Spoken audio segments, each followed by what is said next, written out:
నమస్తే అండి అందరికీ. నా జీవితంలో నేను అమ్మతో కలిసి జరుపుకున్న లాస్ట్ వేడుక ఇదేనండి.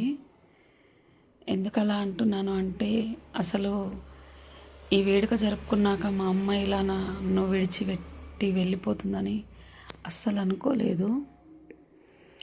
ఎందుకో ఇంకా అమ్మతో ఉన్న మెమోరీస్ కూడా ఇలా వీడియో రూపంలో యూట్యూబ్లో అప్లోడ్ చేసుకుంటే సేఫ్గా ఉంటాయని చెప్పి అప్లోడ్ చేస్తున్నాను. అండ్ ఈ వీడియో ద్వారా నేను ఏం చెప్పాలనుకుంటున్నాను అంటే ముఖ్యంగా అమ్మ అంటే ఒక అవతార మూర్తి, ఒక దేవత.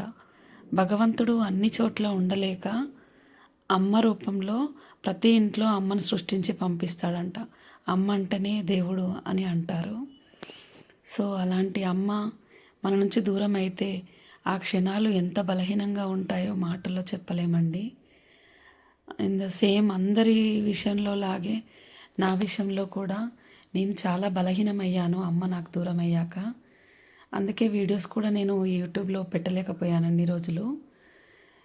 ఎంత బలహీనం అంటే నేను మెంటల్లీ చాలా డిస్టర్బ్ అయ్యాను బలహీనంగా, అండ్ ఫిజికల్లీ కూడా హెల్త్ డిస్టర్బ్ అయ్యింది. దానివల్ల హెల్త్ ఇష్యూస్ కూడా వచ్చాయి. నేను చాలా 3-4 మంత్స్ వరకు అబ్నార్మల్గానే ఉండిపోయాను. నేను నార్మల్ కావడానికి మ్యాక్సిమం ఒక 5 మంత్స్ వరకు పట్టిందండి. తర్వాత కొంచెం నన్ను నేను మోటివేట్ చేసుకున్నాను.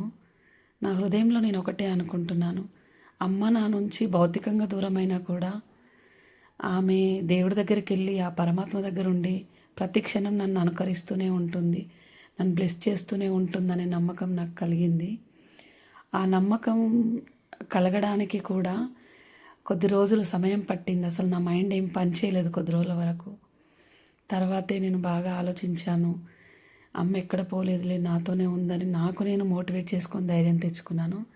సేమ్ అందరూ అలాగే ఇలా మన నుంచి ఏ బంధాలు దూరమైనా, ఎంత ఇంపార్టెంట్ బంధాలైనా, ముఖ్యమైన బంధాలు దూరమైనప్పుడు మనం బలహీనం కాకుండా జీవితం అక్కడ ఆగిపోదు కాబట్టి ఖచ్చితంగా మూవ్ ఆన్ కావాల్సిందే. మనము ప్రాణాలతో ఉన్నన్ని రోజులు ఈ ప్రపంచంతో పోరాడి బ్రతకాల్సిందే. ఆ పరమాత్మ వద్దకు మనం చేరుకున్నంత వరకు మన లైఫ్ని కంటిన్యూ చేయాల్సిందే. నేను ఈ వీడియో ద్వారా ఇదే చెప్పాలనుకున్నాను. ముఖ్యంగా నేను రీసెంట్లీ కృష్ణావతారం మూవీ చూసిన తర్వాత చాలా నేర్చుకున్నాను. ఏంటంటే అది ఆ జగన్నాటక సూత్రధారి, ఆ జగన్నాథుడే ఈ జగత్తును వదిలేసి తన దేహాన్ని వదిలిపెట్టి వెళ్తాడు. ఆ క్షణంలో కూడా నేను చాలా ఏడ్చాను. నేను కొంచెం ఎమోషనల్ అండి, అంటే సెన్సిటివ్గా ఉంటాను, కొన్ని చిన్న చిన్న విషయాలకు కూడా ఏడుస్తాను. అలాంటిది ఆ పరమాత్మే అలా వెళ్ళిపోయినప్పుడు తట్టుకోలేకపోయాను అది చూసి. కానీ జీవిత సత్యం అదే కదండి, పునరపి మరణం పునరపి జననం అంటారు. పుట్టిన ప్రతి జీవి మరణించక తప్పదు, మరణించిన ప్రతి ఒక్కరూ జన్మించక తప్పదు అని అంటారు. అది అవునన్నా కాదన్నా జీవితంలో యాక్సెప్ట్ చేయాల్సిందే.